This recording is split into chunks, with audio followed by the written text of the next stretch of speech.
The GPS announced cheerfully that we'd arrive at Grandma's cabin in 43 minutes, but Marcus's grip on my wrist said otherwise. His fingers pressed against my pulse point with an urgency that made my heart skip.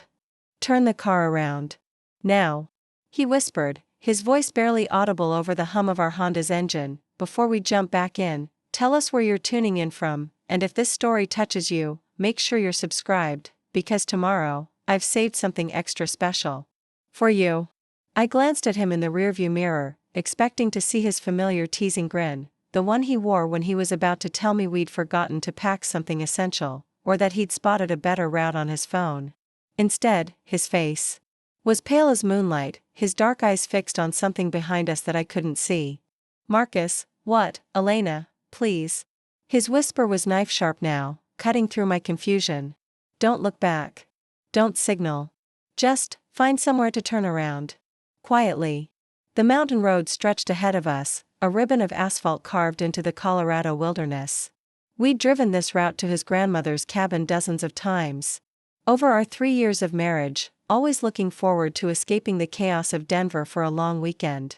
The familiar weight of camping gear and groceries filled our back seat, the thermos of coffee I'd made still warm between us, but something was different tonight. Marcus had been quiet since we'd stopped for gas an hour ago, not his usual comfortable silence, but something tighter, more alert.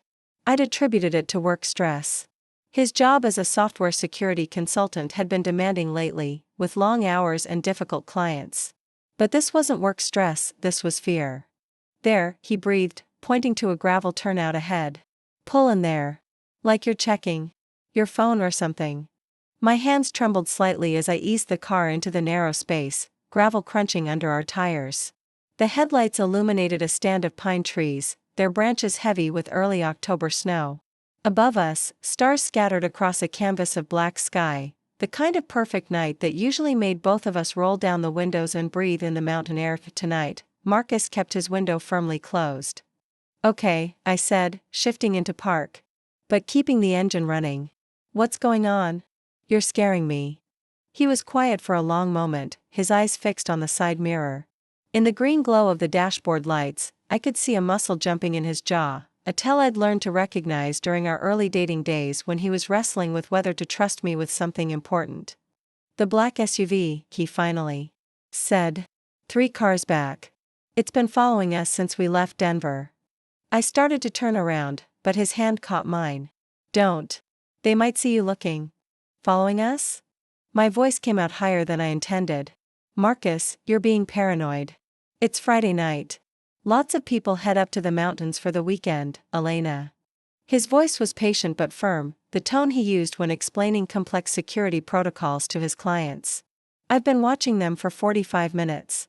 Every turn we've made, every lane change, even when I had you take that detour through Golden to avoid construction that wasn't there. They've matched us move for move." The coffee in my stomach turned to acid. "But why would someone follow us? We're nobody. You consult on computer security, I teach high school English. We're not exactly international spies." Marcus was quiet again, and in that silence, I heard something that made my blood chill, the distant sound of an engine, growing closer. Headlights swept across our windshield as a vehicle rounded the curve behind us, and for a moment, I caught a glimpse of a large, dark shape before it disappeared around the next bend. "They just passed us," Marcus said, his voice tight. "They're setting up ahead." Setting up for what? But even as I asked, part of me already knew. The isolated mountain road, the late hour, the perfect place to make someone disappear without witnesses. My mind flashed to the true crime podcasts I'd been listening to lately, stories of couples who'd vanished without a trace, their cars found weeks later in remote locations.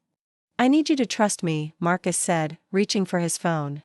"I'm calling 911, but we need to get out of here first. Can you back out of here without using the reverse lights?" "I think so, but, do it now." Preparing and narrating this story took us a lot of time, so if you are enjoying it, like this video, it means a lot to us. Now back to the story. Something in his voice, not panic, but absolute certainty, made me shift into reverse without another question. I'd learned to trust Marcus's instincts early in our relationship. He had a gift for reading situations, for sensing trouble before it materialized. It's what made him so good at his job, anticipating security breaches before they happened. I eased the car backward, using the parking lights instead of the headlights, grateful for all those years of practicing parallel parking in crowded Denver streets. The gravel seemed impossibly loud under our tires, but no other sounds came from the darkness around us. Good, Marcus breathed. Now head back the way we came. But not too fast. We don't want to look like we're running.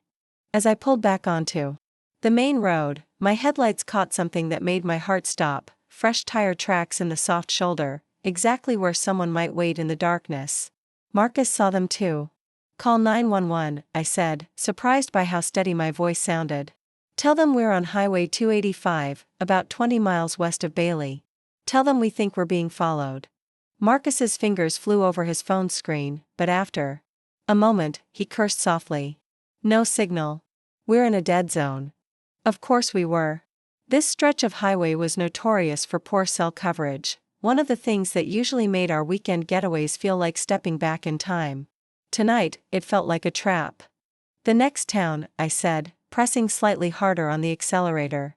Morrison has a police station. That's 30 miles back. Then we drive 30 miles. In the rearview mirror, I watched for headlights, every shadow and curve making my pulse race. Marcus kept his eyes on the side mirror, his phone ready in case we hit a pocket of coverage.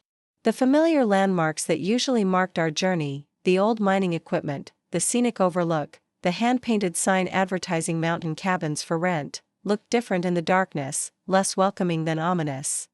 There, Marcus said suddenly. Headlights. 2 sets. I looked in the mirror and felt my stomach drop. 2 vehicles were coming up fast behind us, their headlights cutting through the darkness like hungry eyes. They weren't maintaining the casual pace of weekend travelers. Elena, Marcus said quietly, I need you to listen to me very carefully. In about a mile, there's a turnoff to an old logging road. It's barely marked, on the right side. Do you remember it? I did. We'd noticed it on previous trips, a narrow dirt track that disappeared into the forest. Marcus had always joked about exploring it someday, seeing where it led. I remember. Take it. Kill the headlights as soon as you turn. Marcus, what if we get lost? What if the road's washed out? Then we get lost in the woods instead of killed on the highway. The casual way he said it, killed, made everything feel surreal. An hour ago, we'd been singing along to the radio, debating whether to stop for ice cream in Bailey. Now we were running for our lives from people we'd never seen, for reasons we couldn't understand. The headlights behind us were getting closer. There, Marcus pointed. The reflector on that post. I saw it, a small reflective marker nailed to a weathered fence post, barely visible in our headlights. The turn came up fast, and I had to fight every instinct that screamed at me not to drive into the unknown darkness of the forest. Now, Marcus said that. I yanked the wheel right, our tires skidding slightly on the loose gravel. The moment we were hidden by the trees, I killed the headlights, plunging us into absolute darkness. The car bumped and swayed over the rough logging road, branches scraping against the windows like skeletal fingers. Behind us, I heard the sound of vehicles on the highway, slowing, engines revving. Searching, Marcus grabbed my hand in the darkness. Keep going. Just a little further.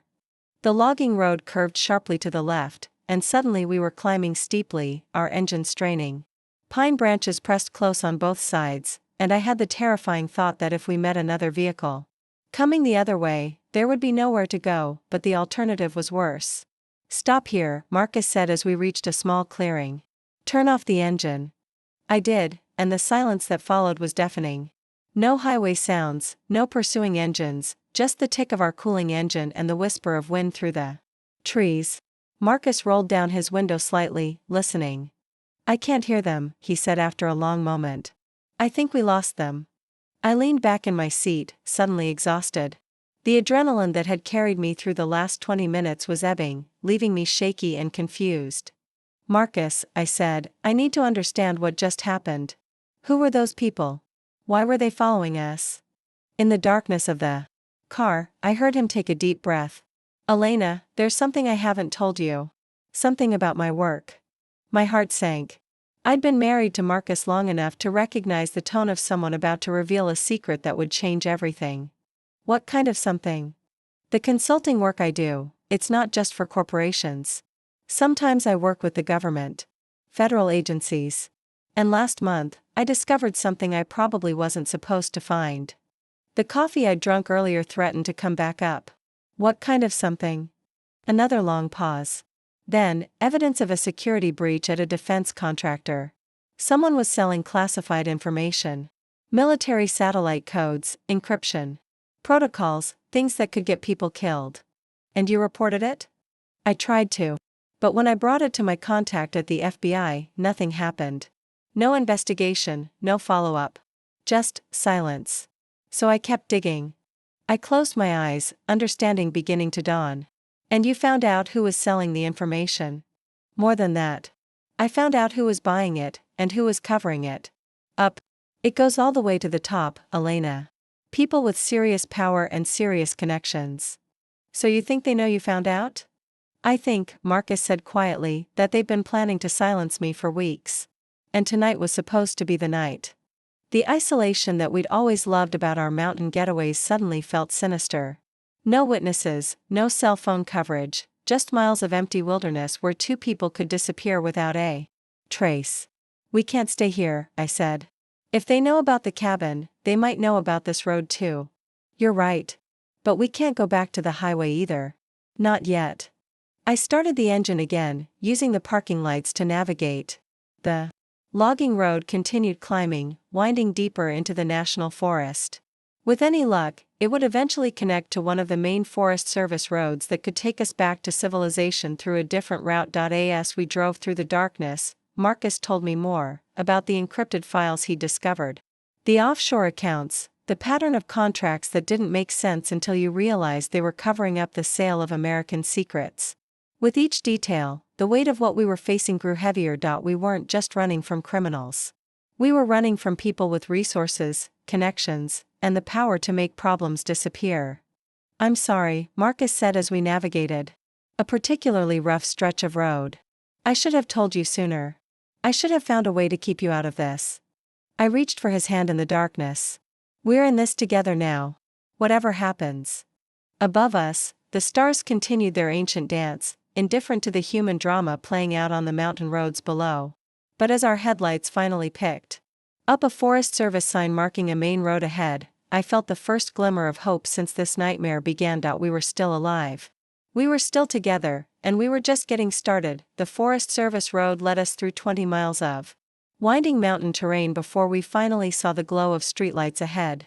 Woodland Park sprawled before us like a constellation of safety, its gas stations and all-night diners promising warmth and witnesses, two things that might keep us alive until dawn. There, Marcus pointed to a truck stop with a cluster of 18-wheelers.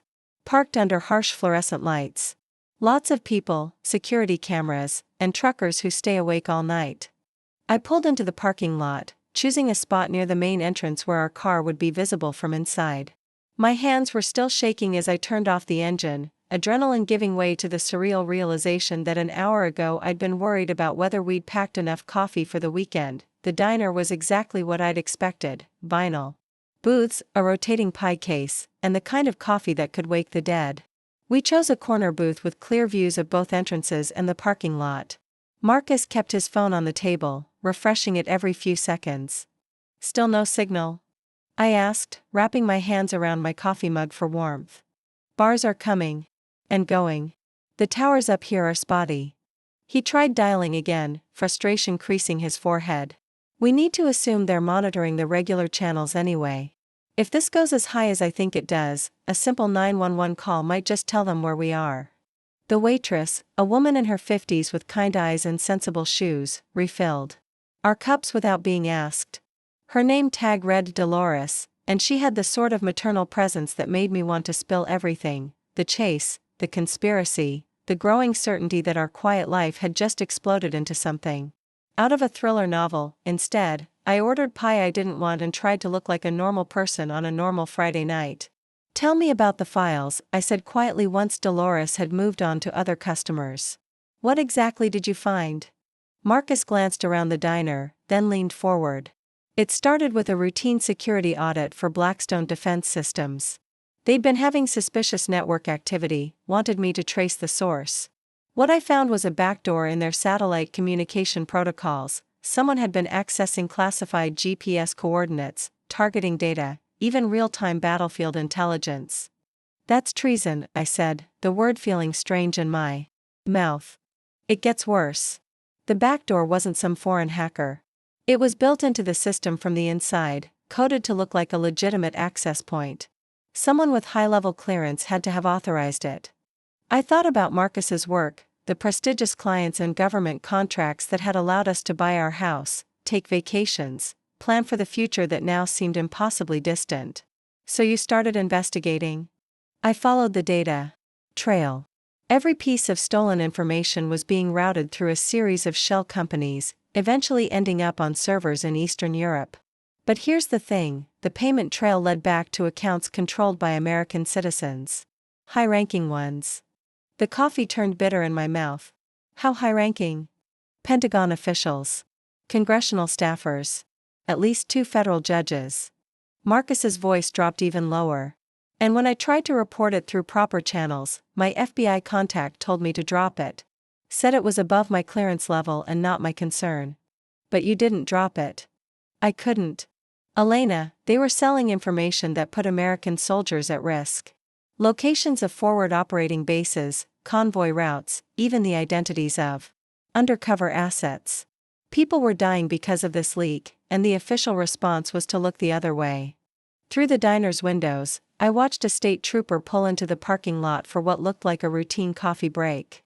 For a moment, relief flooded through me, help was 30 feet away. Then I remembered Marcus's warning about not knowing who to trust. So you kept digging, I prompted.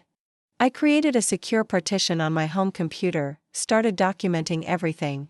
Financial records, communication logs, even photographs of the key players meeting in places they shouldn't have been meeting. I was planning to take it to a journalist, someone outside the government who could expose the whole thing. Marcus was quiet for a long moment, watching the state trooper through the window. 3 days ago, someone broke into our house. While we were at work. Nothing was stolen, but I could tell someone had been through our home office. My computer showed signs of attempted access, though my security protocols held.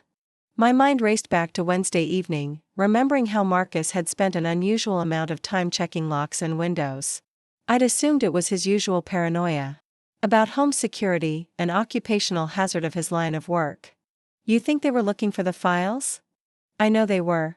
And when they couldn't find them, they decided on a more permanent solution. He nodded toward the parking lot, where I could see the dark shape of our Honda among the larger vehicles. Make it look like an accident on a dangerous mountain road. Tragic couple, lost control in the dark, car found days later at the bottom of a ravine. The state trooper emerged from his patrol car, and I found myself studying his face, wondering if he was one of the good guys or part of whatever conspiracy Marcus had uncovered. The paranoia was already starting to infect my thinking, making me question everyone and everything. Where are the files now? I asked. Marcus pulled out his phone, not the iPhone he usually carried but an older Android device I'd never seen before. Encrypted and uploaded to a secure server. Multiple copies, hidden in places they'll never think to look. But they don't know that. As far as they're concerned, eliminating me eliminates the problem. Us, I corrected. They were planning to eliminate us. The weight of that hit me like a physical blow. Until tonight, I'd been a high school English teacher whose biggest worry was whether my students would actually read The Great Gatsby. Now I was a target in a conspiracy that reached into the highest levels of government. I'm sorry, Marcus. Said again. I never meant for you to be part of this. I reached across the table and took his hand. I married you for better or worse, remember? This definitely qualifies as worse. The state trooper entered the diner, nodding politely to Dolores. As he took a seat at the counter. He looked tired but alert, the kind of professional vigilance that came with years of late-night traffic stops and domestic disturbances. Part of me wanted to approach him, explain our situation, ask for help. But Marcus's warnings echoed in my mind. So what do we do? I asked. We can't run forever. We don't have to. I've been preparing for this possibility for weeks. Safe houses, clean vehicles, new identities if necessary. I have contacts outside the government, people who specialize in protecting whistleblowers. People like who? Investigative journalists, civil rights lawyers, even a few former intelligence officers who've gone into private security. The kind of people who make careers out of exposing corruption and protecting those who try to do the right thing. Dolores appeared at our table again, this time with a plate of apple pie I hadn't remembered ordering. "You folks okay?" she asked, her motherly instincts apparently picking up on our tension. "You look like you've seen a ghost." "Just tired," Marcus said with a smile that didn't reach his eyes. "Long drive ahead of us." She nodded but lingered for a moment longer than necessary. "Well, if you need anything, you just holler. And drive safe out there, roads can be dangerous this time of night." After she left, Marcus checked his phone again. Getting better signal. "I need to make some calls, set things in motion." He stood up. "Order us some food to go. Real food, not just coffee and pie. We're going to need our strength." As he walked toward the restroom where he could make his calls in private, I found myself studying every person in the diner. The long-haul truckers hunched over their coffee, the young couple sharing a late dinner, the lone man in a business suit working on his laptop. Any of them could be innocent travelers, or any of them could be watching us. The state trooper caught my eye and nodded politely. I nodded back, my heart racing as I wondered what he would do if I walked over and told him everything. Would he help us, or would he make a call to someone who would ensure we never made it to safety? Dolores brought me a menu, and I ordered sandwiches and snacks for the road, trying to act like a normal person planning a normal late-night drive. Through the window, I could see Marcus pacing in the parking lot, his phone pressed to his ear. Even from a distance, I could read the tension in his shoulders. When he returned, his expression was grim but determined. "Good news and bad news," he said quietly. "The good news is that I reached one of my contacts. She's arranged for us to meet someone who can help, a former NSA analyst who now works with the Electronic Frontier Foundation. She specializes in protecting people like us." "And the bad news?" "She's in Albuquerque. That's a 6-hour drive, most of it through remote areas where they could easily intercept us." I thought about the long stretch of highway between Colorado and New Mexico, miles of empty road where a couple could disappear without a trace. But staying put wasn't an option either. "When do we meet her?" "Tomorrow afternoon. She'll be at a cybersecurity conference at the University of New Mexico. Lots of people, lots of security, hard for anyone to make a move without witnesses." Dolores brought our order in a paper bag, and Marcus left enough cash to cover the bill plus a generous tip. As we prepared to leave, the state trooper looked up from his coffee and caught my eye again. "Drive safe," he said, the simple words sent a chill down my spine. Was it casual politeness, or did he know more than he was letting on? We walked to our car in silence, both of us scanning the parking lot for any signs of surveillance. The night air was sharp with the promise of snow, and I pulled my jacket tighter as Marcus checked our vehicle for any signs of tampering. "It looks clean," he said, but I noticed he did a thorough inspection of the undercarriage with his phone's flashlight before we got in. As we pulled back onto the highway, heading south toward New Mexico, I found myself thinking about the life we were leaving behind. Our house with the garden I'd spent 3 years perfecting. The students who would wonder why their English teacher didn't show up on Monday. The friends who would eventually realize we'd simply vanished. "Marcus," I said, as the lights of Woodland Park faded behind us, "what happens if we can't expose this? What happens if they're too powerful to stop?" He was quiet for a long moment, his eyes fixed on the road ahead. "Then we disappear. New names, new lives, somewhere they'll never find us. It's not the life we planned, but it's still a life." The highway stretched before us, dark and uncertain. Behind us, the mountain peaks were silhouetted against a sky full of stars. Ahead lay 6 hours of vulnerability, followed by a meeting with a stranger who might be our salvation or another trap. But as I settled in for the long drive, I realized something had changed in me over the past few hours. The scared English teacher who had blindly trusted her husband's whispered warning was gone, replaced by someone harder, more alert, more determined to survive. Whatever was coming, we would face it together. And maybe, just maybe, we would find a way to fight back. The road to Albuquerque beckoned, promising answers and dangers in equal measure. I pressed harder on the accelerator, and we drove toward an uncertain dawn. Dawn broke over the New Mexico desert as we pulled into a rest stop south of Santa Fe, our Honda's fuel gauge hovering near empty. The 6-hour drive had passed in a blur of vigilance and paranoia, every set of headlights in our rearview mirror a potential threat, every roadside patrol car a question mark we couldn't answer. I stretched my cramped muscles as Marcus filled the tank, both of us moving with the careful awareness of people who knew they were being hunted. The desert landscape was beautiful in the early morning light, all red rock and endless sky, but I found myself studying the horizon not for its beauty but for dust clouds that might signal approaching vehicles. 2 more hours to Albuquerque, Marcus said, hanging up the gas pump. His face was drawn with exhaustion, stubble darkening his jaw. Dr. Chen's conference doesn't start until noon, which gives us time to scout the location. Dr. Catherine Chen, the former NSA analyst who now worked with the Electronic Frontier Foundation. Marcus had described her as one of the good ones, someone who'd left government service when she realized how deeply corruption had penetrated the intelligence community. She was supposed to be our lifeline, but the closer we got to the meeting, the more nervous I became. Tell me again why we can trust her, I said as we merged back onto I-25. Because she's been where I am now. 3 years ago, she discovered that the NSA was illegally monitoring American citizens for political purposes. When she tried to expose it through official channels, they destroyed her career and threatened her family. She went public anyway. And now she helps other whistleblowers navigate the system. The morning traffic was picking up as we approached Albuquerque, commuters heading to normal jobs where their biggest worry was making it to meetings on time. I envied them their mundane concerns, their certainty that they would go home to their families at the end of the day. My phone buzzed with a text from my school's principal, asking if I was feeling better and would be back on Monday. The cover story Marcus had hastily constructed, that I was coming down with flu, seemed laughably inadequate now. By Monday, we would either be in federal protection or dead. Exit here, Marcus said, pointing to the university district. We'll find somewhere to clean up and get our bearings before the meeting.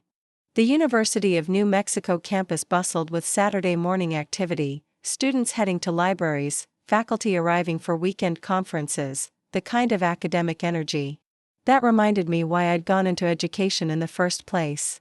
We found a parking spot near the conference center, a modern building that would host the cybersecurity symposium where Dr. Chen was scheduled to speak. Room for a lot of witnesses, I observed, studying the streams of people entering the building. That's the idea. But it also means a lot of potential exits if things go wrong. We spent the next hour walking the campus, memorizing escape routes and identifying potential safe spaces. Marcus moved with the professional assessment of someone trained in security protocols, while I tried to suppress the growing certainty that we were walking into a trap. At 11:30, we entered the conference center. The lobby buzzed with conversations about encryption standards and data protection, the kind of technical discussions that would normally put me to sleep. Today, they felt like a foreign language that might determine our survival. Marcus bought us temporary badges at the registration desk, identifying us as journalists covering the conference. The bored student volunteer barely glanced at our fake credentials, another reminder of how easy it was to assume identities when you knew what you were doing. Dr. Chen's presentation was scheduled for the main auditorium at 1 p.m. We found seats in the back row, near the emergency exit, and waited. Around us, cybersecurity professionals discussed the latest threats to digital privacy, unaware that 2 fugitives were sitting among them. When Dr. Chen took the stage, I was surprised by how young she looked, mid-30s, with short black hair and the kind of intense intelligence that radiated from her even at a distance. She wore a simple gray suit and spoke without notes, her presentation focusing on the intersection of technology and civil liberties. The greatest threat to democracy, she said, her voice carrying clearly through the auditorium sound system, isn't foreign interference or terrorist attacks. It's the erosion of trust between citizens and their government, the weaponization of surveillance technology against the very people it's supposed to protect. Her words seemed directed at us, though I knew that was paranoia talking. Still, when she spoke about whistleblowers and the importance of protecting those who exposed wrongdoing, I felt Marcus tense beside me. The presentation lasted 45 minutes, followed by a brief Q&A session. As the audience began to disperse, Dr. Chen caught Marcus's eye and gave an almost imperceptible nod toward a side corridor. We followed at a distance, my heart pounding as we left the safety of the crowd behind. She led us to a small conference room on the building's second floor, closing the door behind us and immediately pulling out what looked like a small electronic device. Debugging scanner, she explained, running it around the room's perimeter. Sorry, but paranoia keeps people like us alive. When she was satisfied the room was clean, she turned to face us properly for the first time. Up close, her intelligence was even more apparent, but so was the wariness of someone who'd learned not to trust easily. Marcus Torres, she said, extending her hand. Your reputation precedes you. Elena, I assume? She shook my hand as well, her grip firm and professional. I'm sorry you've been dragged into this. Tell me you can help us, I said, too exhausted for pleasantries. I can try. But first, I need to understand exactly what you've uncovered and who's involved. The information you sent was concerning, but I need the full picture. For the next 20 minutes, Marcus laid out everything he'd discovered. The defense contractor breach, the web of shell companies, the network of officials taking payments for classified information. Dr. Chen listened without interruption, occasionally making notes on a tablet that she assured us was encrypted beyond anything the government could crack. Jesus, she whispered when he finished. You've uncovered something huge. This isn't just a few bad actors, this is systematic corruption at the highest levels. Can you help us expose it? Marcus asked. Dr. Chen was quiet for a long moment, staring at her notes.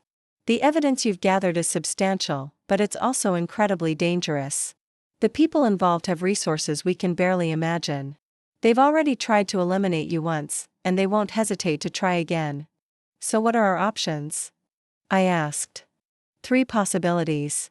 1. We go public immediately, leak everything to multiple news outlets simultaneously, create enough publicity that they can't make you disappear without raising suspicions. What's wrong with that option?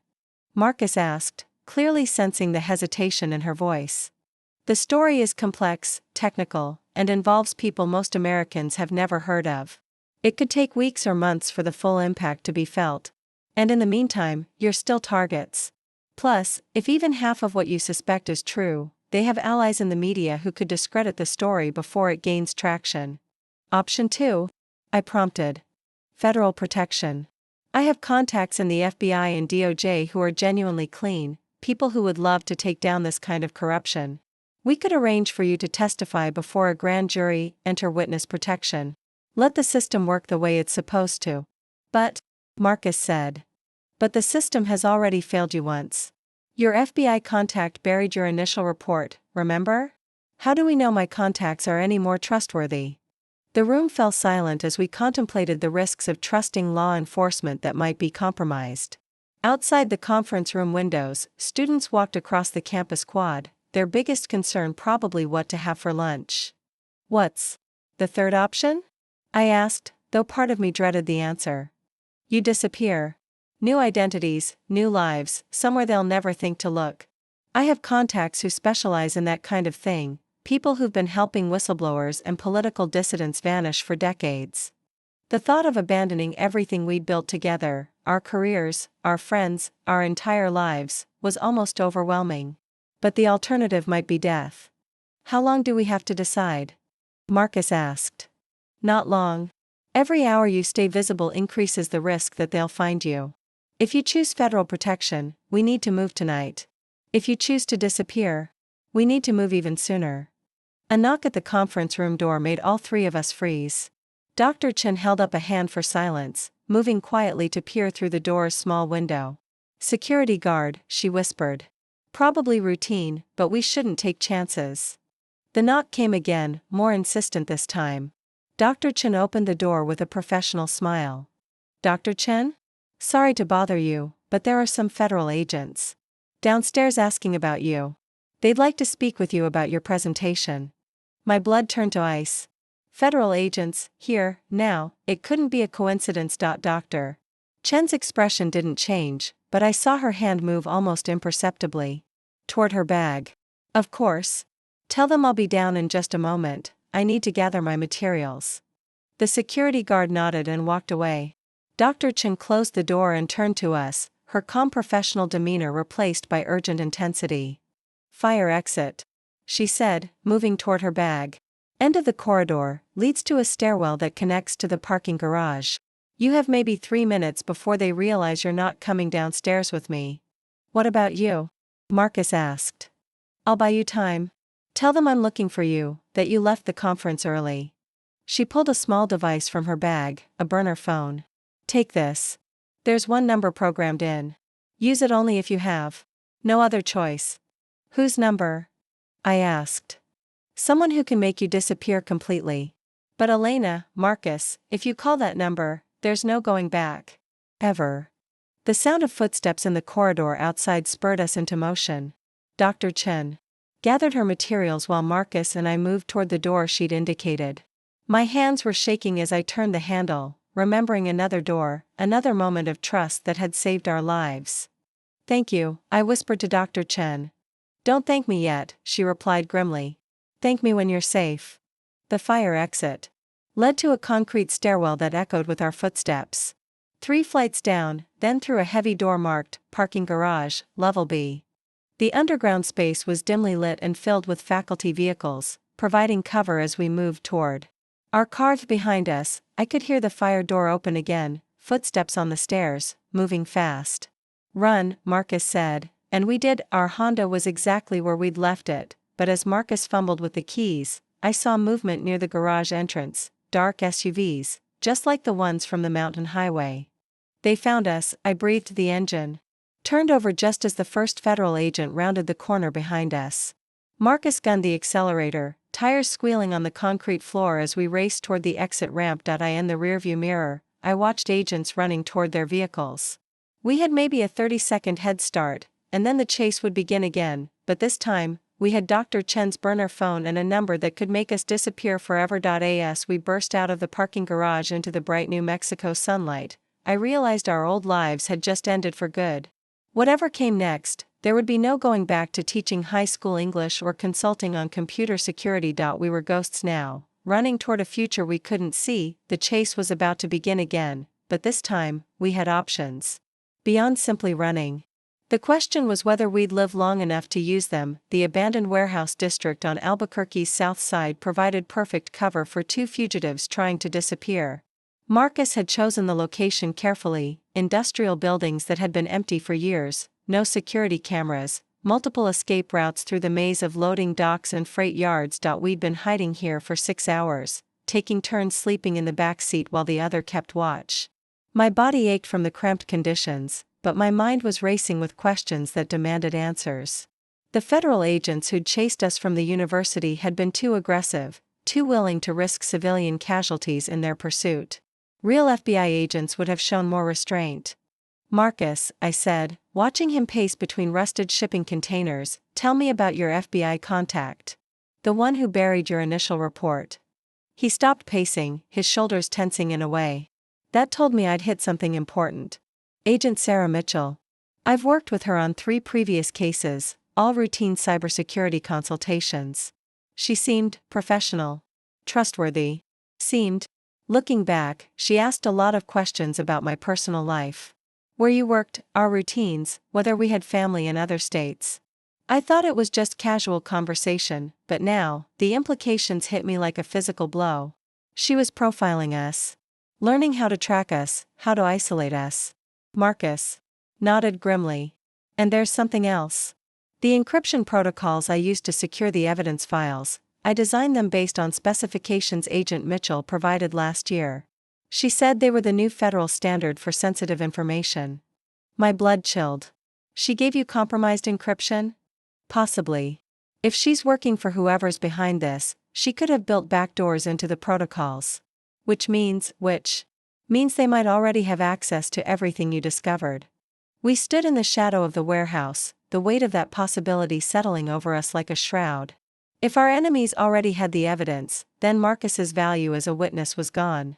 We were just loose ends waiting to be tied up. The burner phone Dr. Chen had given us sat on the car's dashboard, its single programmed number our only lifeline to a new existence.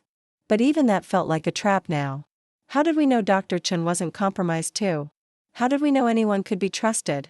There's something I need to show you, Marcus said, pulling out a tablet I'd never seen before. I didn't mention this earlier because I wasn't sure what it meant, but now. The screen displayed a series of financial records, bank transfers, corporate filings, investment portfolios. At first glance, it looked like standard business documentation, but as Marcus highlighted specific entries, a pattern began to emerge. These are Agent Mitchell's personal finances, he said. Public records, mostly, but I cross-referenced them with some classified databases I probably shouldn't have accessed. The numbers were staggering. In the past 5 years, Agent Mitchell had gone from a government salary of $85,000 annually to a net worth exceeding $2 million. The growth had been gradual but consistent, hidden through a series of what appeared to be legitimate investments and real estate transactions. She's being paid, I said, the pieces clicking into place. More than that. Look at the timing of these deposits. Marcus scrolled through the records, highlighting dates that corresponded to major military contracts and defense acquisitions. Every time classified information changed hands, Mitchell received a payment. She's not just covering up the conspiracy, she's facilitating it.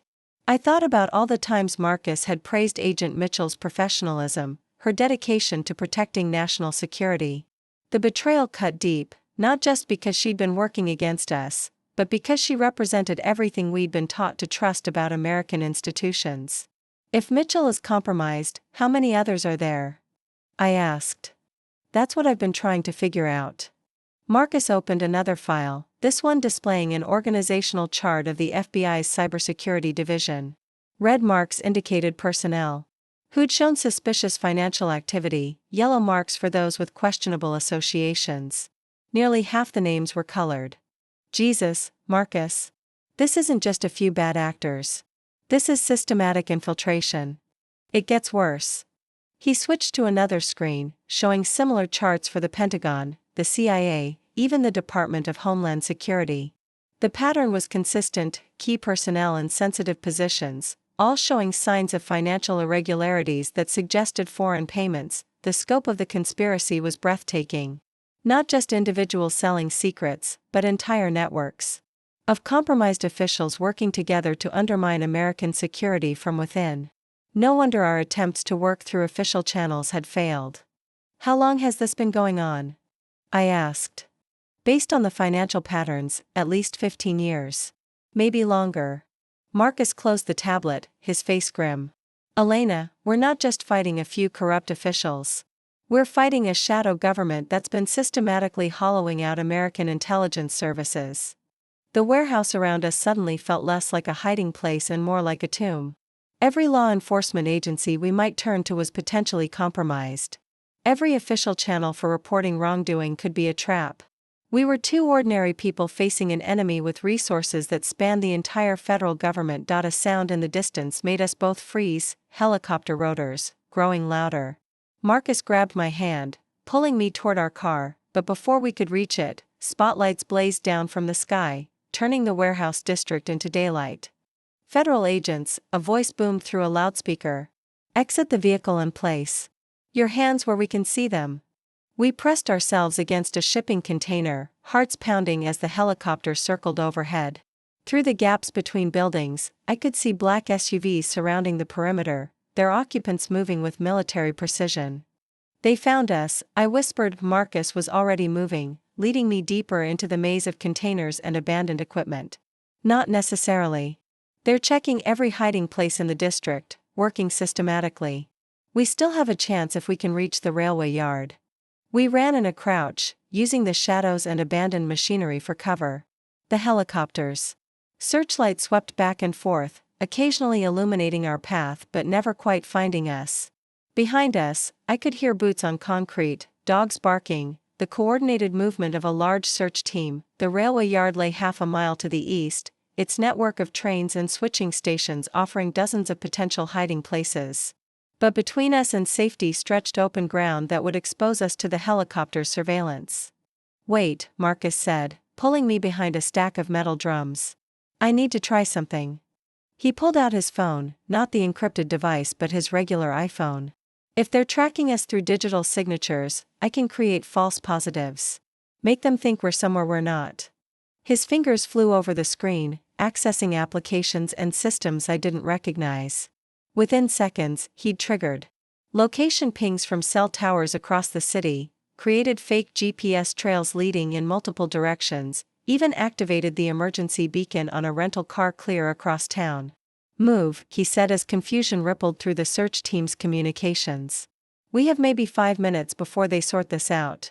We sprinted across the open ground, the helicopter's attention diverted by the false signals Marcus had created. The railway yard loomed ahead, its forest of freight cars and maintenance buildings promising concealment, but as we reached the first line of train cars, I saw something that made my blood freeze. Agent Sarah Mitchell stood between 2 freight cars, her weapon drawn but pointed at the ground.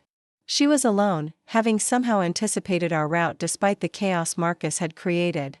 "Hello, Marcus," she said calmly as we skidded to a stop 20 feet away. "Elena. I was hoping we could talk." In the distance, the helicopter was moving away, following one of Marcus's false leads. The sounds of the search team were fading as they responded to the decoy signals. Mitchell had used our own tactics against us, letting the chaos provide cover for a private conversation. "Agent Mitchell," Marcus said, his voice steady despite our circumstances. "I suppose you're here to arrest us." She smiled, but there was no warmth in it. "Actually, I'm here to offer you a choice. The same choice I was given 5 years ago when I discovered my predecessors. Financial irregularities. Join or die," I said, the words tasting like poison. More elegantly put, but essentially correct. Mitchell holstered her weapon, a gesture that somehow made her seem more dangerous rather than less. "You've uncovered something significant, Marcus. Something that goes far beyond the defense contractor breach you initially reported." "How far beyond?" Marcus asked. Mitchell's smile widened. "Far enough that your survival depends on your willingness to forget what you've learned. Or perhaps redirect your talents toward more profitable endeavors." She pulled out a tablet, showing financial records that looked similar to the ones Marcus had discovered about her. But these weren't records of past payments, they were projections, showing what our bank accounts could look like if we joined the conspiracy instead of fighting it. $2 million per year, each of you, Mitchell said conversationally. Deposited through a series of legitimate-looking investments and consulting contracts. You'd continue your normal lives, with some additional responsibilities. The numbers were staggering, representing financial security beyond anything we could achieve through honest work. But they came with a price that made my skin crawl. "What kind of additional responsibilities?" I asked. "Simple ones. Marcus continues his cybersecurity consulting, but occasionally fails to notice certain vulnerabilities. Elena, your teaching position gives you access to the children of military families, perfect for gathering intelligence on personnel deployments and operational security." The casual way she described turning us into assets for foreign intelligence made me want to vomit. They weren't just offering us money, they were asking us to become willing participants in the betrayal of everything we'd sworn to protect. "And if we refuse?" Marcus asked. Mitchell's expression didn't change, but something cold flickered in her eyes. "Then you'll have a tragic accident sometime in the next 24 hours. Car crash, maybe, or a hiking mishap in the mountains. The kind of thing that happens to couples who take unnecessary risks." The helicopter was returning, its searchlight sweeping toward our location. Mitchell glanced at her watch, calculating how much time we had left. "I need an answer," she said. "Right now." Marcus looked at me, and in his eyes I saw the same choice I was facing: betray everything we believed in, or die for principles that might not matter if we weren't alive to defend them. But as I stared at Agent Mitchell's cold smile, something crystallized in my mind. This wasn't just about us anymore. Every compromise, every official who chose money over duty, every small betrayal that seemed easier than resistance, they all led to moments like this, where corruption became so entrenched that it seemed impossible to fight. "No," I said, surprising myself with the strength in my voice. Mitchell raised an eyebrow. "I'm sorry." I said no. "We won't join your conspiracy, and we won't be intimidated into silence." Marcus stepped closer to me, and I felt his hand find mine. "Elena's right. We won't be part of this." Mitchell's smile faded, replaced by something harder and more dangerous. "That's unfortunate. I was hoping we could resolve this professionally." She reached for her weapon, but Marcus was already moving, tackling me behind the nearest freight car just as gunshots shattered the night air. The helicopter's searchlight found us immediately, and suddenly the railway yard erupted with the sound of approaching vehicles. But this time, we weren't running just to save ourselves. We were running to save the evidence that could expose a conspiracy that reached into the highest levels of American government. The real fight was just beginning, the freight train was already moving when we jumped aboard, our desperate leap carrying us onto a flat car loaded with shipping containers. Behind us, Agent Mitchell's shouts mixed with the roar of helicopter engines as the search teams converged on our last known position. But the train was accelerating, carrying us into the darkness beyond their reach. For now, Marcus pulled me behind. A container as bullets sparked off the steel around us. The helicopter kept pace for nearly a mile, its searchlight probing between the freight cars, but eventually the train's speed and the maze of industrial equipment forced it to give up the chase. We rode in silence for 20 minutes, the rhythmic clacking of wheels on rails the only sound breaking the desert night. When the train finally began to slow for a switching station, we jumped off into knee-high brush and scrambled toward the lights of a small town in the distance. "Where are we?" I asked, my voice barely audible over the wind. Marcus checked his phone's GPS, frowning at the weak signal. "Somewhere between Albuquerque and Santa Fe. Maybe Cochiti or Santo Domingo." My legs felt like rubber after the adrenaline crash, but we kept moving toward the town's lights. Each step took us further from the immediate danger of Mitchell's search teams, but I knew our respite was temporary. By now, every law enforcement agency in New Mexico would have our descriptions, our vehicle information, probably even our dental records. The town turned out to be smaller than it had appeared from the distance, a main street with a gas station, a diner, and maybe 24 houses scattered around a central plaza. The kind of place where strangers were noticed immediately and remembered forever. "We need help," I said as we approached the diner's parking lot. "Real help, from people we can actually trust. Elena, after what just happened with Mitchell, I'm not sure such people exist." I understood his pessimism, but something inside me rebelled against the idea that corruption had infected everyone in government. There had to be honest officials somewhere, people who joined the FBI or CIA or military intelligence because they genuinely wanted to serve their country. The diner was nearly empty at this late hour, just a tired-looking waitress, a cook visible through the service window, and one customer sitting alone in a corner booth. As we entered, the customer looked up from his coffee, and I felt Marcus tense beside me. The man was perhaps 60 years old, with graying hair and the kind of weathered face that spoke of years spent outdoors. He wore a simple flannel shirt and jeans, but something about his posture suggested military training. When he saw us, his expression shifted from casual interest to sharp attention. "You folks look like you've had a rough night," he said, his voice carrying a slight Western accent. "We must have looked like hell, dirty, exhausted, with the wild-eyed appearance of people who'd been running for their lives." The waitress approached us with menus and the kind of polite concern that suggested she was used to travelers in distress.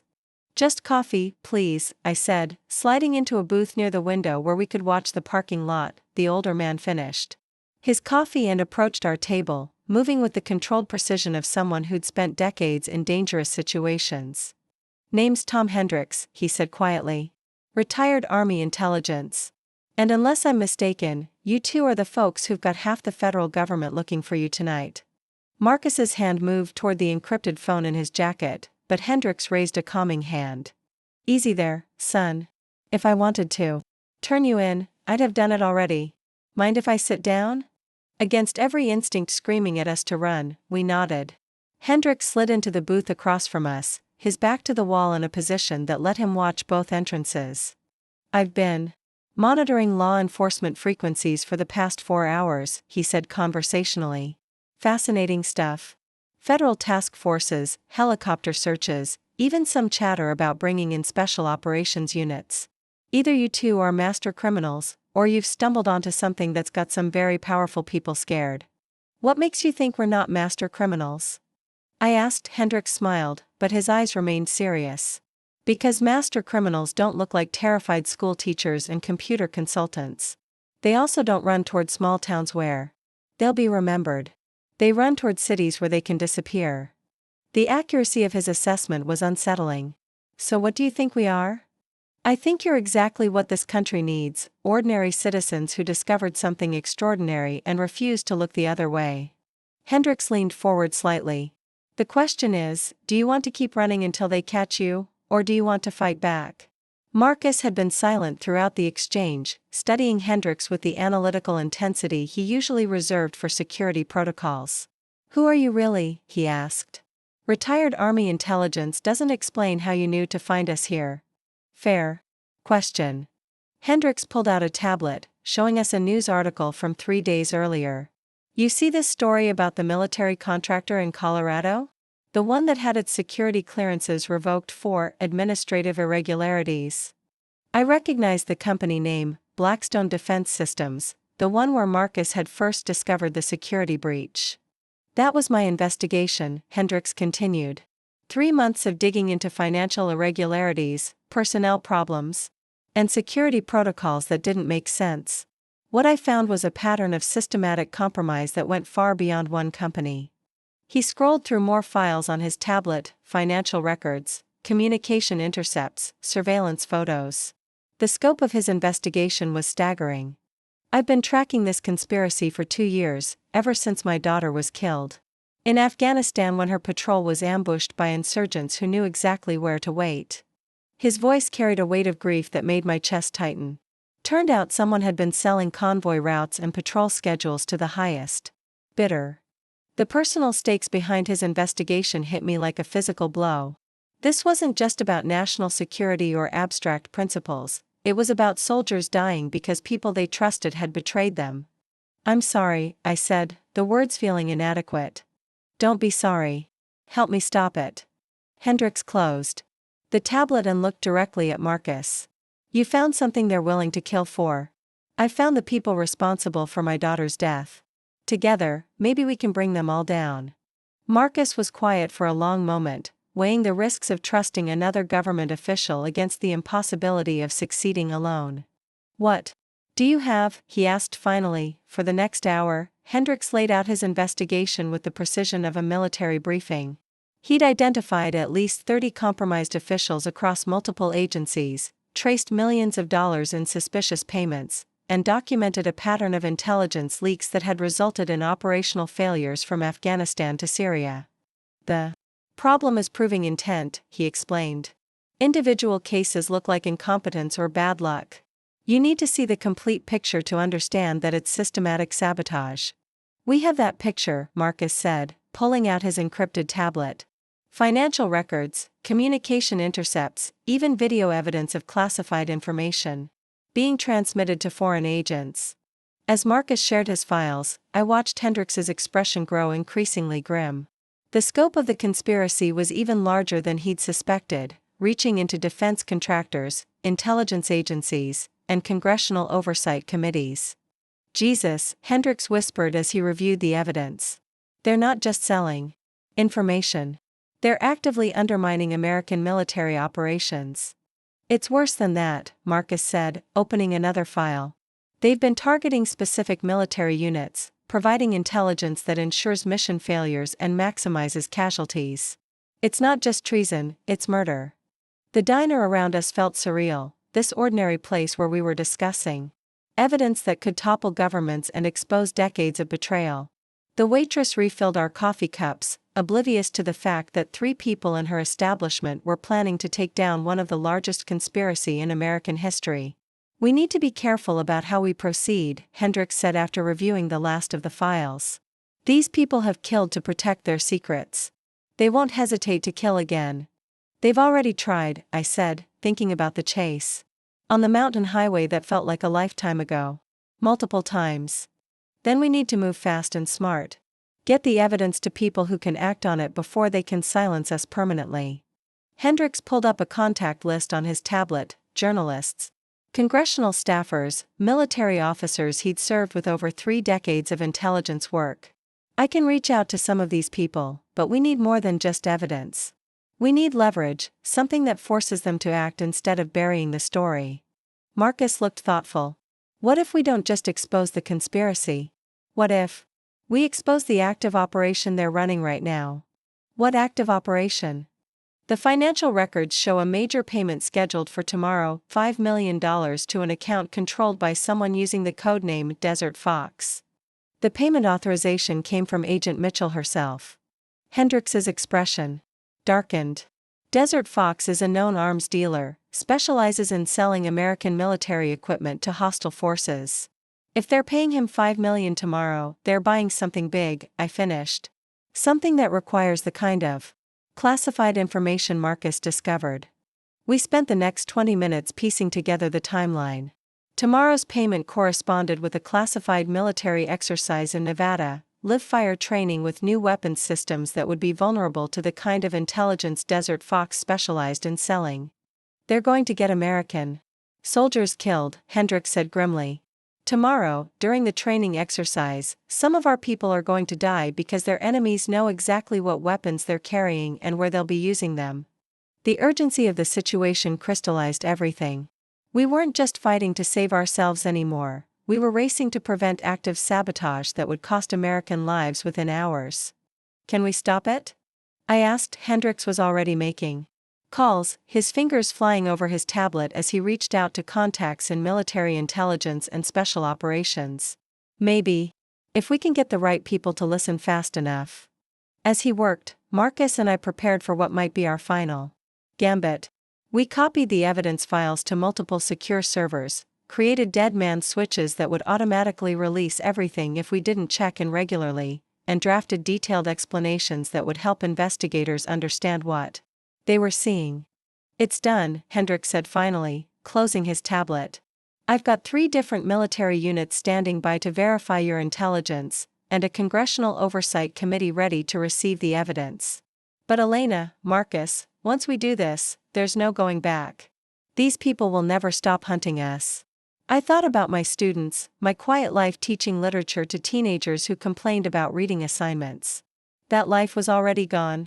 Destroyed the moment we'd trusted Marcus's whispered warning on a dark mountain road. Then we make sure they're too busy defending themselves to hunt anyone, I said. As dawn broke over the New Mexico desert, we drove toward a rendezvous point Hendrix had arranged, a military installation where honest officers would help us expose the conspiracy that had nearly gotten us killed. Behind us, the small-town diner continued its quiet morning routine, unaware that 3 unlikely allies had just declared war on a shadow network that had been betraying America for decades. The final battle was about to begin. And for the first time since this nightmare started, we weren't running. We were fighting back. The military installation outside Albuquerque looked like any other government facility, chain-link fences, guard towers, and buildings that revealed nothing about their purpose. But as we approached the main gate at dawn, I could see this was different. Armed soldiers in full combat gear manned the checkpoint, and vehicles with government plates filled the parking area. They're taking this seriously, Hendrix observed as our credentials were checked by a young sergeant who looked like he hadn't slept in days. Inside the facility's briefing room, we were met by a collection of people who represented everything the conspiracy had been trying to undermine. Colonel Sarah Martinez from Military Intelligence, FBI Deputy Director James Wright, and Congresswoman Patricia Hayes from the House Intelligence Committee. Their faces carried the grim determination of people who'd learned their institutions had been betrayed from within. Mr. Torres, Mrs. Torres, Colonel Martinez began, we've reviewed the evidence you provided. What you've uncovered is unprecedented. The next 2 hours passed in a blur of technical briefings and strategic planning. Marcus's financial records were verified by forensic accountants. The communication intercepts were authenticated by signals intelligence specialists. Every piece of evidence we'd risked our lives to gather was subjected to rigorous analysis by experts who confirmed what we'd suspected. The conspiracy was real, vast, and actively endangering American lives. The Desert Fox payment, Deputy Director Wright said, studying the timeline Marcus had constructed, it's scheduled to process in 6 hours. That gives us a narrow window to intercept both the money and the intelligence he's purchasing. What about Agent Mitchell? I asked. She knows we're still alive, and she has resources we can't match. Colonel Martinez's expression darkened. Agent Mitchell is currently being detained on charges of treason, conspiracy, and the attempted murder of federal witnesses. She's not going to be a problem anymore. The relief I felt was overwhelming, but but it was tempered by the knowledge that Mitchell was just one part of a much larger network. Even with her arrest, dozens of other compromised officials remained in positions where they could continue selling American secrets. "We need to move fast," Congresswoman Hayes said, checking her watch. "My committee is convening an emergency session in 4 hours. We'll need your testimony to authorize the comprehensive investigation this situation demands." As the meeting broke up and the various officials dispersed to coordinate their respective parts of the operation, Hendricks approached us with a tablet displaying real-time intelligence feeds. "The Nevada training exercise," he said quietly. "It's been postponed indefinitely. Your evidence saved those soldiers' lives." The weight of that hit me like a physical force. Somewhere in Nevada, young men and women in uniform were safe because we'd chosen to trust a stranger in a mountain diner, because Marcus had been suspicious enough to investigate a routine security audit, because I'd trusted his whispered warning on a dark highway, but our fight wasn't over. "There's something else," Hendricks continued, his voice dropping even lower. "The investigation has uncovered financial connections that go higher than we thought. Congressional leadership, federal judges, even some cabinet-level officials." "How high?" Marcus asked, though I could see in his expression that he was afraid of the answer. "High enough that we're looking at a constitutional crisis. Some of these people have been compromised for decades. Entire government policies may have been influenced by foreign intelligence services." The scope of the betrayal was staggering. Not just individual acts of treason, but systematic corruption that had shaped American foreign policy, military strategy, even domestic legislation. The conspiracy had been so successful that it had become indistinguishable from legitimate government. "What happens now?" I asked. Before Hendricks could answer, alarms began sounding throughout the facility. Through the briefing room windows, I could see soldiers running toward defensive positions, their movements suggesting an imminent threat. Colonel Martinez's voice crackled through the intercom system, "All personnel to secure positions. We have multiple inbound aircraft, unknown identification." The final confrontation was coming to us. Marcus grabbed my hand as we followed Hendricks toward what he said was a secure bunker beneath the main building. Around us, the facility transformed from a peaceful government office complex into a fortress. Under siege. Blast doors sealed corridors, automated defense systems activated, and personnel who'd been conducting briefings moments earlier now moved with the precision of soldiers preparing for battle. Who would attack a military installation? I asked as we descended into the underground command center. "People who know their conspiracy is about to be exposed," Hendricks replied grimly. "People who have nothing left to lose."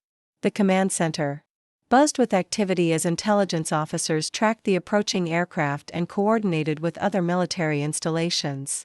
On the main screen, radar contacts showed 6 helicopters approaching from multiple directions, a coordinated assault by forces with military-grade equipment and training. "Private military contractors," Colonel Martinez announced as she joined us in the bunker. "The kind of people governments hire when they need plausible deniability for illegal operations." Through the facility's security cameras, we watched the attack unfold. The helicopters didn't announce themselves or make demands, they simply began systematic destruction of the installation's communications equipment and defensive systems. These weren't people trying to rescue or silence us. They were trying to eliminate all evidence of our meeting and everyone who'd heard our testimony. "They're going to kill everyone here," I realized with growing horror. "Soldiers, officers, congressional staff, they're willing to massacre dozens of people to protect their secrets." The assault lasted 30 minutes, but it felt like hours. Explosions shook the underground bunker as the attackers methodically destroyed everything above ground. Emergency lighting cast eerie shadows as we huddled around communication equipment, listening to reports from other military installations that were responding to our distress calls. When the shooting finally stopped, the silence was somehow worse than the chaos had been. Colonel Martinez checked the security feeds, her face grim. "They're gone. But they've destroyed most of the facility. Communications, records, even the vehicles we'd need to evacuate." "Did they get the evidence?" Marcus asked, voicing the question we were all thinking. "No," Deputy Director Wright said, holding up a secure tablet. "Everything was transmitted to multiple secure locations before the attack began. The evidence is safe." But we weren't. The attack had been designed to look like a terrorist incident, foreign operatives striking at a sensitive military installation, killing everyone inside to prevent them from revealing classified information. Our deaths would be tragic but understandable, and the conspiracy would remain hidden, except they'd made one crucial mistake. The timing, Hendricks said, studying the attack timeline on his tablet. They hit us exactly 4 hours before the congressional hearing was scheduled to begin. That's not a coincidence. Someone told them about the hearing, I realized. Someone with access to the highest levels of the investigation. The implications were terrifying. Even as we'd been exposing the conspiracy, it had been monitoring our every move through compromised officials and the very agencies we'd turned to for help. Then we can't trust anyone, Marcus said. Every official channel is potentially compromised. But as we sat in the destroyed facility's command bunker, I realized something the conspiracy hadn't anticipated. They'd focused so intently on silencing us that they'd forgotten about the evidence we'd already distributed, the testimonies we'd already recorded, and the dead man switches Marcus had established to automatically release everything if we disappeared. They've already lost, I said, the certainty surprising even me. They just don't know it yet. Over the next 6 hours, as we waited in the bunker for rescue teams to arrive, the conspiracy began to unravel with devastating speed. The evidence we provided was simultaneously released to news organizations, congressional committees, and international intelligence services.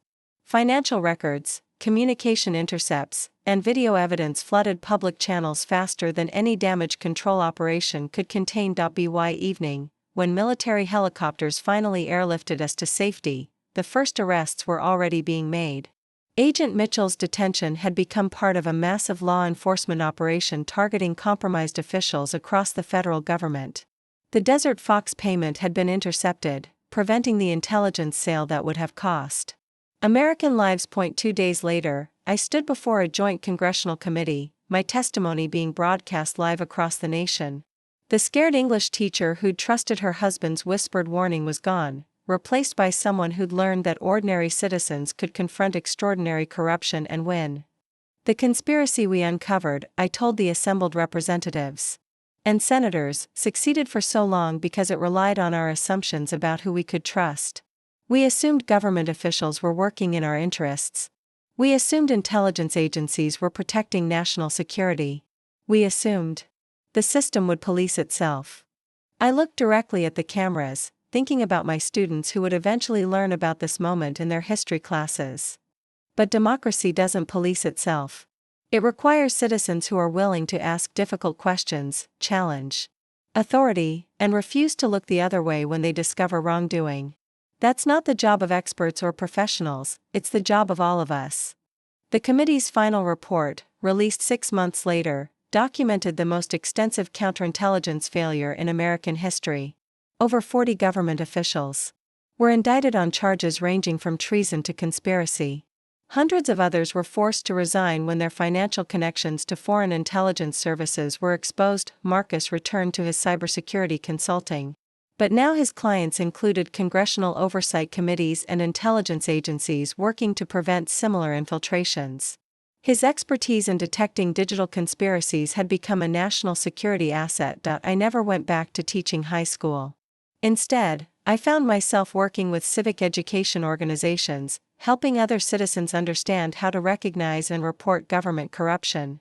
The experience of nearly dying to expose the truth had taught me that democracy was more fragile than I'd realized, and more powerful when ordinary people chose to defend it. Sometimes, late at night in our new house in a new city with new identities for our protection, Marcus and I talk about that moment on the mountain highway. When he whispered, "Turn the car around. Now."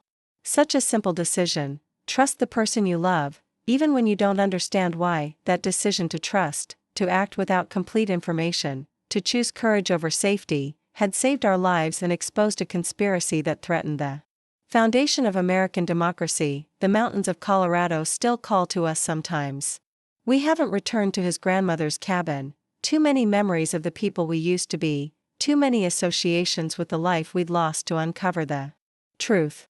But we drive through other mountains now, in other states, and when we see couples heading out for quiet weekends away from the world's complications, I remember what it felt like to believe that the biggest problem we faced was whether we'd packed enough coffee that innocence is gone forever, replaced by the knowledge that freedom requires eternal vigilance, that democracy demands active participation, and that sometimes the most important thing you can do is trust the person beside you when they whisper a warning in the darkness. The conspiracy had taught us that corruption thrives when good people choose silence over action. But it had also taught us something more hopeful, that ordinary citizens, armed with nothing but determination and evidence, could still defeat enemies with vast resources and institutional power. In the end, that might be the most important lesson of all. In a democracy, the ultimate authority doesn't rest with government officials or intelligence agencies or corporate interests. It rests with people like us, willing to turn the car around when something doesn't feel right, even if we don't yet understand why. That willingness to trust our instincts, to protect each other, and to fight for the truth no matter the cost, that's what saved us. That's what saved the country, and that's what will keep saving it, as long as ordinary people remain willing to do extraordinary things when the moment demands it. The highway stretches ahead of us now, leading toward whatever challenges await. But we face them together, two people who learned that sometimes the most important decision you can make is to trust the whispered warning of someone who loves you, even when you can't see the danger yet, even when turning around means leaving everything familiar behind, even when you don't know if you'll survive what's coming. Sometimes trust is the only weapon you have, and sometimes it's the only weapon you need. Up next, you've got two more standout stories right on your screen. If this one hit the mark, you won't want to pass these up. Just click and check them out. And don't forget to like, subscribe and turn on the notification bell, so you don't miss any upload from us.